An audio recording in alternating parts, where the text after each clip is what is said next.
Carly Ann Filbin!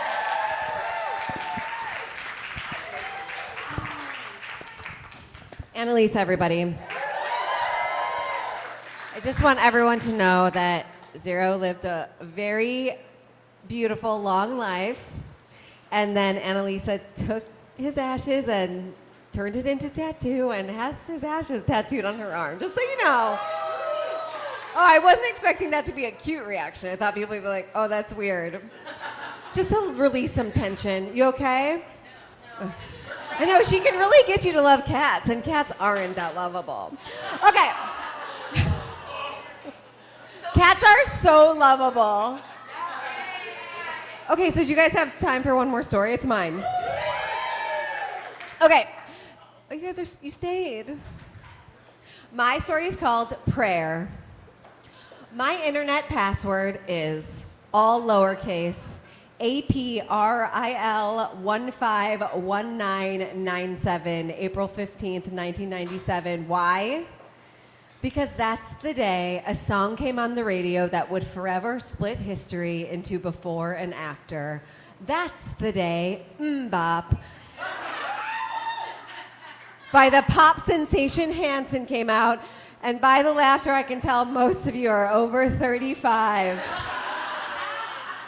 As a child, alone in my bedroom, there were Hanson posters that covered every inch of my walls and ceiling. In that room, I wrote spiral after spiral of Hanson fan fiction. One very tense camping trip almost ruined the drummer's plan to propose to me. But don't worry, he still did, and we got married in a gazebo. In high school, when other girls were becoming women, thinking about college and getting fingered, I had a deep sense that I didn't belong in this small town in Ohio. I felt unseen and unloved, and I turned to Hanson, who sang about the love I wanted, the passion for life I craved, and the confusion I felt. They have this lyric that goes, when you can't get through it. Does anybody know Hanson? Yes. Yeah, you can listen to it. Okay, so you don't know. So they sing, when you can't get through it, you can listen to it. And I couldn't get through it a lot in high school. But Hanson was always there. And eventually, as I got older, I started getting fingered.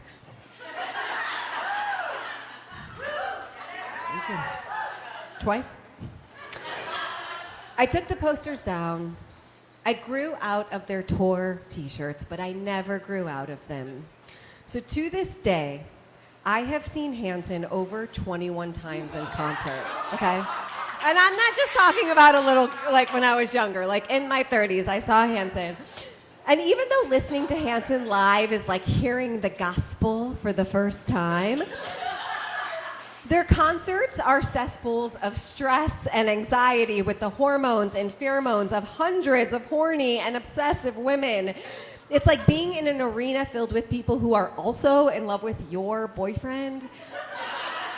But somehow they know more about him, they spend more time with him, and they have a tattoo of his face on their leg.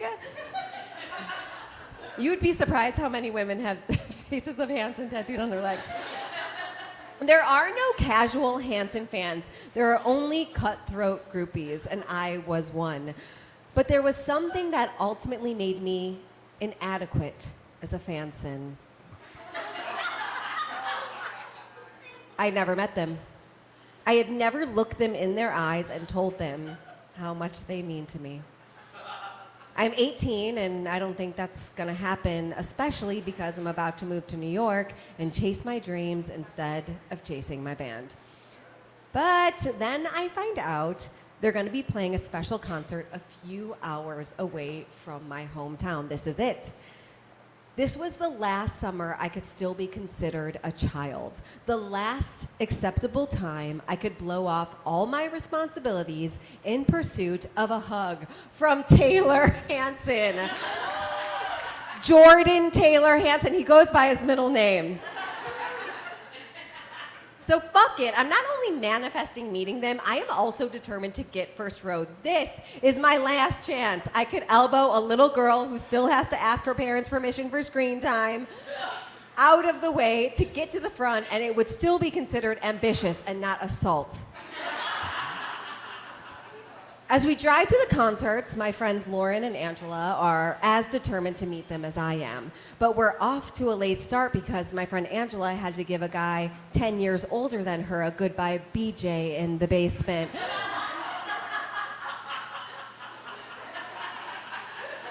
So we don't get to the venue until 5 p.m. and I'm freaking out because that's pretty late considering the doors open at 6 p.m. the next day. That's right. We plan to get there a day early. Tomorrow, while my other friends are working their salaried careers, I'll be standing with all the other virgins in Ohio, channeling our annoyingly youthful energy into scream singing, I will come to you. Okay, there she is. There she is. We'll have it where the sing-along starts at 10, okay? Okay, I'm still actually telling a story, and we will tell Petty and me, of course.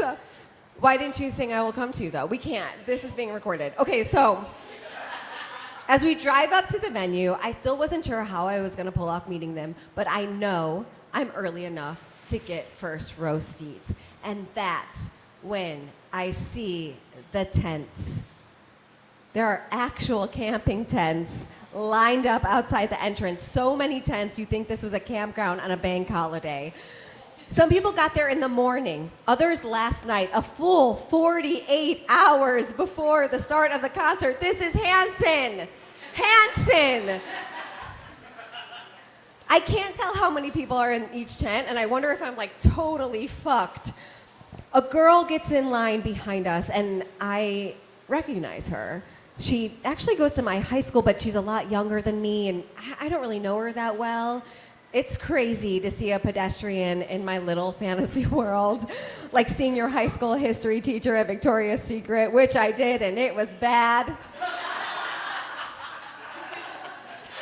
The girl behind us, her name is Kayla, and she actually plays soccer with my younger sister, and she says the only reason she's allowed to do something this insane, like going to a concert the night before, is because her mom found out from my mom that I was going to be there.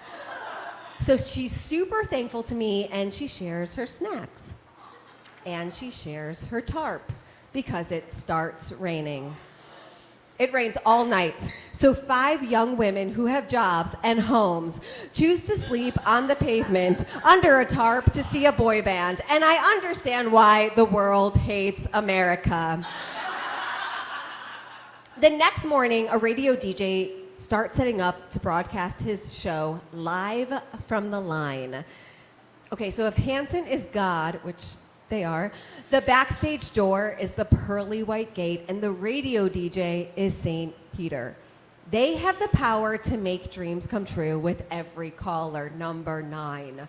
And I know he's my only way in. I sweeten DJ Mad Matt before I go in for the kill. Love the way you read that Buffalo Wild Wings commercial. Your arms look so strong when you turn that dial on the mixing console. He laughs along with me, but he takes his job of pressing go on a pre-made playlist or whatever radio DJs do very seriously. I don't have a lot of time, so I just lay it out. I tell him how much it would mean to me to meet Hanson. And he tells me there's just no way. The meet and greet list is already over max capacity, and he could get fired if he lets too many people in. My heart drops like the beat in the MMMBop Mega Dance Club remix exclusively on vinyl. But something in me has never been able to take no for an answer, and I'm telling you, you guys are all gonna leave with a book, okay? I mean, did Hanson just give up after MMMBop didn't win the Grammy? No! They went on to make 11 more studio albums and 4 live albums that none of you have heard of. So throughout the day, I asked DJ Mad Matt a few more times, He admires my tenacity, but he turns me down. Where's the love, I ask?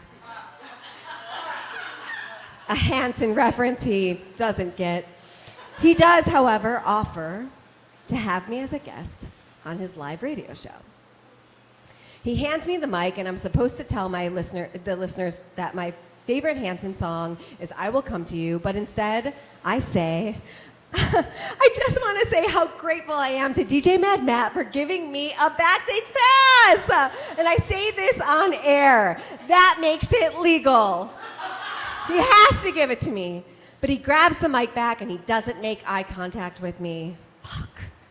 I went too far. I pissed him off, and now I ruined my one and only chance to meet the loves of my life.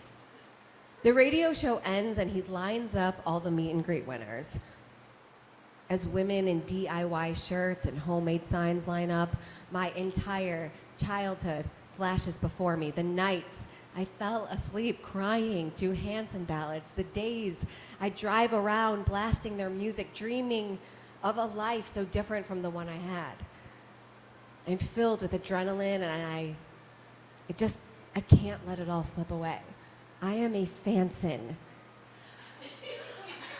So, as inconspicuously as I can, I slide into the meet and greet line and motion for my friends to join. They look at me like I'm insane. We just slept on the sidewalk in the rain to get these spots. The line rules are few but strict. No cutting, no saving spots. If we step out, we won't be let back in. But when Hanson left their major label and went indie, they risked it all, so I do too. We're all standing at the backstage door. The other girls are screaming and jumping up and down, but not me. I fold my hands and I tuck my chin and I pray. I don't believe in God, and if I did, I'm sure God is busy trying to figure out how to reverse the man-made effects of climate change. By the way, he could try a little harder at this whole collapse of civilization thing. But I don't think I'm praying to God. I think I'm praying to Hanson. DJ Mad Matt marks everyone's hands with a pink Sharpie, starting at the beginning of the line. And I stay quiet, I stand still. I'm literally trembling as he marks the hands of the people in front of us.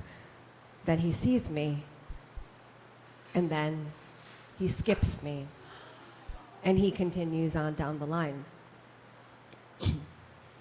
But I don't let this faze me. I see me meeting them in my mind, and I hold tight to that vision. I keep my head down, I keep praying. After he opens the doors, I squeeze my hands tighter as I feel the excited energy of the crowd inching forward. I try to disassociate. I don't know what else to do. This isn't just a band to me. This is my diary. And that's when I feel a body next to mine. I open my eyes, but DJ Mad Matt doesn't look at me. But he does mark my hand with a pink Sharpie. And he says, "Here's the love." I feel like I'm out of my body as we're ushered backstage. Apparently, Hanson is behind schedule, so I'm not just going to meet them. I'm going to listen to their sound check. It's an outdoor venue, and for some reason, there's a gazebo.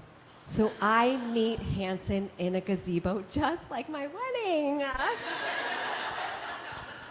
For years, I rehearse what I would say to them, and as I stand in front of them, I can't say anything, and they don't say anything, and we all just smile at each other, and then I leave, and it's perfect.